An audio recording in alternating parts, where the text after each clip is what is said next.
Aman. Manis. Apalagi tambah madu. Hilang hasilnya. Tergantung media transfernya. Jadi Nyobain. Apa nggak pecah dibakar? Antum orang kedua yang nanya tadi. Mana? Dikit. tenang, katanya nggak pecah. Habis itu Kecuali dari itunya langsung kita kasih pelang. buat apa? Jangan telat Pak. Penyulingan air. Ini penyulingan Jadi air. belajar menyuling air laut. Untuk Jadi air tawar. ini TV Joy Garden. Nah, Masya Allah. Barakallahu fiik. Semangat. Betul dipanasin. Ini proses sederhana ya, penyulingan air laut menjadi air yang bisa dikonsumsi. Baik, izin ini ya. Materi sedikit.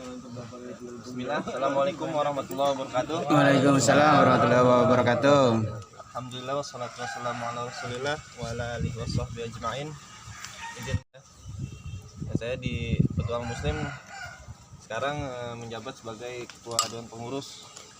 Nah, dulunya memang kalau di Petualang Muslim belajarnya seperti ini nih, survival di mana gunung hutan, rawa laut. Nah, itu sebenarnya materi yang Kombatpol dapatnya nggak jauh beda sama materi di Petualang Muslim.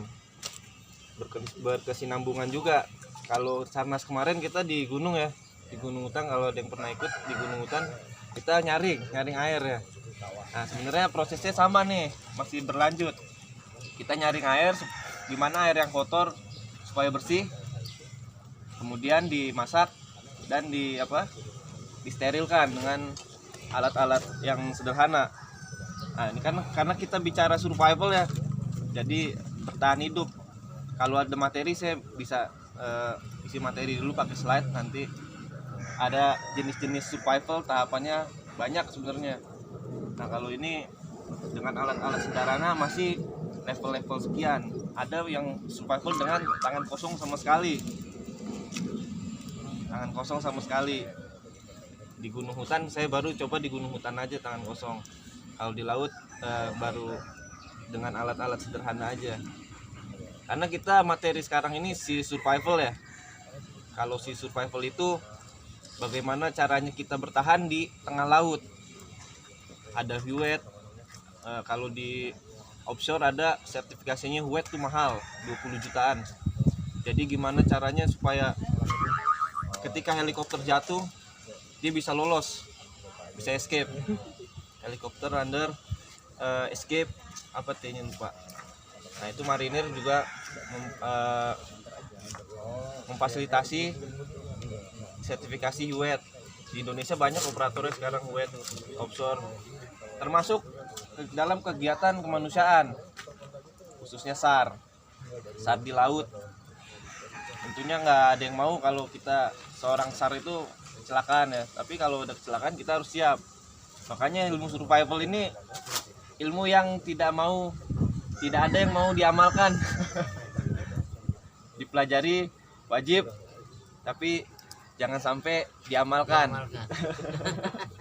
Kalau bisa kita punya manajemen perjalanan yang baik, itu akan lebih baik ketimbang kita melakukan hal-hal yang demikian ya, survival.